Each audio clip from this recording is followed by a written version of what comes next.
você crê nisso, se você crê, ele vai dizer para você assim, você está numa seita, meu filho. Você está numa seita, meu filho. Arrepende-te.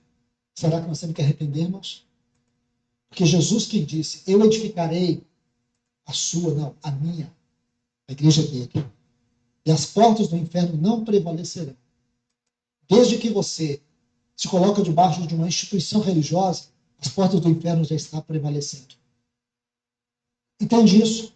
Desde que uma comunidade cristã, que se diz cristã, ela tem um estatuto para governá-la e não a palavra, as portas do inferno já estão prevalecendo sobre ela. Desde que uma comunidade que se diz uma comunidade autêntica, fundamentada na palavra, ela tem um clérigo institucional, as portas do inferno já estão prevalecendo sobre ela. Não importa o quanto ela tem de, escute bem, não importa o quanto ela tem de verdade doutrinária. Porque se eu acreditasse nisso, eu não cometeria a loucura de ter saído de uma instituição dessa, onde eu era muito bem sucedido. Para mim é vergonha. Então, meus irmãos, que alegria é para nós. Olha que declaração que ele deu. Que ele estava numa instituição e estava muito bem na instituição, falando de Deus, ele tem uma competência de profundo conhecimento da Bíblia, e ele acabou de dizer que se envergonha disso.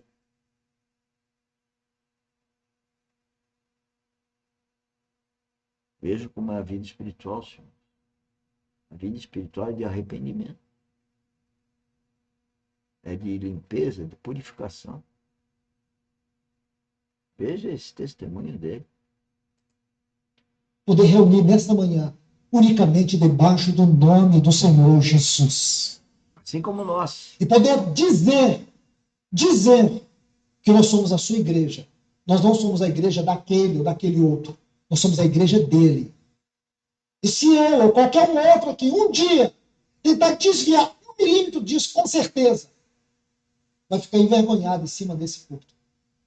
Porque este é um assunto que nós temos tratado de forma exaustiva entre os irmãos. Vos reunis. Qual é o nosso reunir? Tem que ser um reunir bíblico. Aí seguimos aqui, versículo 21. Porque ao comerdes, cada um toma antecipadamente a sua própria ceia. E há quem tem fome, ao passo que há também quem se embriague. Própria ceia é comer Cristo, no sentido espiritual. Comer Cristo é beber Cristo. Ele vai falar. É se embriagar com Cristo. É ter a verdadeira alegria em Cristo. A verdadeira realização em Cristo. Quem vislumbra, quem tem a revelação da vida eterna, entende isso. Só com o novo nascimento é uma vivificação do espírito. Nós nascemos com o espírito mortificado, ele precisa ser vivificado para ser vivenciado. Essa palavra embriague aqui é interessante, irmãos. Ela ocorre 7 vezes no Novo Testamento. 7 vezes. Se você estudar 7 vezes que essa palavra ocorre, ela vai estar dentro de um contexto de serviço desordenado. Em segundo lugar, se você estudar a palavra, os textos, onde ocorre essa palavra embriaguez, segundo o texto original, são 7 ocorrências. Vai falar de um serviço desordenado, uma condição degradante. Em terceiro lugar, viver a vida cristã e buscar a satisfação própria. Em quarto lugar, como está lá em 1 Tessalonicenses, o capítulo 5, versículo 7. Queria aparentemente corrigir, porque ele está ligando a embriaguez, que está aí na Bíblia, com desordem. E eu falei de embriaguez, de me embriagar com Cristo. E tanto beber Cristo, comer Cristo, no sentido espiritual. tá? E ele está falando em embriaguez, em outro sentido, creio eu. Vamos ouvir mais. Vamos estudar melhor isso. Onde Paulo faz uma analogia da embriaguez com a sonolência espiritual. 1 Tessalonicenses. Exatamente ao contrário. Eu usei embriaguez de ter Cristo, mais e mais Cristo, mais e mais Espírito Santo, se encher do Espírito Santo. É uma embriaguez de ter muito o convívio, a comunhão com a Trindade. E aí, do jeito que está falado, é outra coisa. Tá bom? Então está corrigido aí. Vamos ouvir um pouquinho mais. Colossenses, capítulo 5, versículo 7. E por último, essa palavra embriaguez está relacionada com a advertência, que é o perigo de vivermos uma desordem. Então, a embriaguez que está na Bíblia é a pessoa buscar prazeres. É para o eu. E quando eu falei, eu usei o termo embriaguez, eu falei em Cristo. Agora você pega a embriaguez e fala, não, a minha alegria, vou me embriagar para eu ficar alegre. Não, não. A Bíblia está falando que é isso. E é isso que ela está falando, ela está certa. Eu usei a palavra pensando em me encher do Espírito Santo. Acho que ficou claro. Espiritual que traz consequências emocionais. Então, como todos nós cremos, e é baseado nisso que procuramos de forma microscópica tocar nos termos para extrair toda a sua força para a nossa aplicação, para a nossa exortação, para a nossa edificação. Essa não é a palavra que eu quero desprezar nesse contexto. Por que o Espírito Santo soprou para Paulo essa palavra? Eles estavam procurando satisfação. Essa igreja confusa de Corinto. Então, embriaguez no sentido de ter satisfação. E isso é contra a vontade de Deus, né? Porque a satisfação está em Deus, não eu ter satisfação. Porque eu ter satisfação é egocêntrico.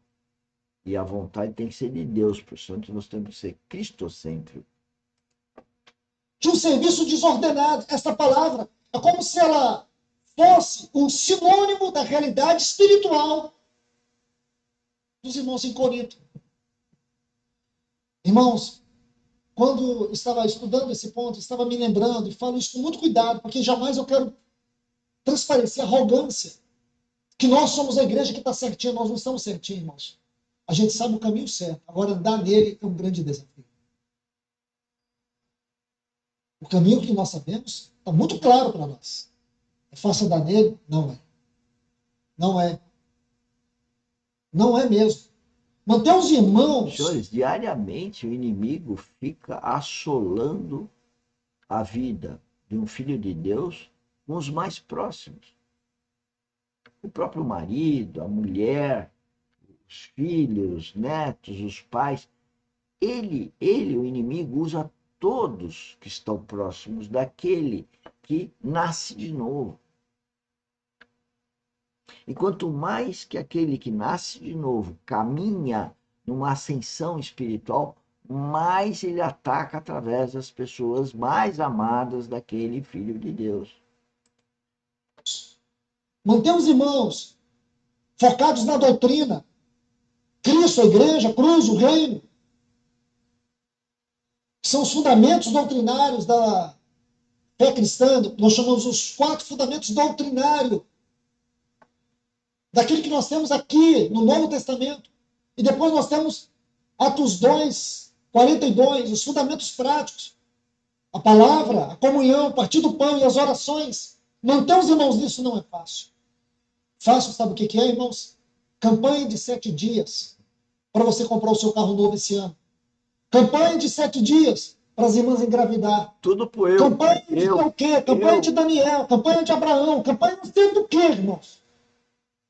Óleo não sei do quê, água ungificada, tudo isso. Sal não sei que vem da onde. Como uma vez eu perguntei para um irmão que foi pastor numa grande denominação e eles faziam uma campanha da água do Rio Jordão. Eu estava na cidade dele, Alegrete. Depois do fim do mundo, irmão, tem mais 2 esquinas e essa cidade. Pensa num lugar longe. E eu fui lá nessa cidade. Um frio de rachar.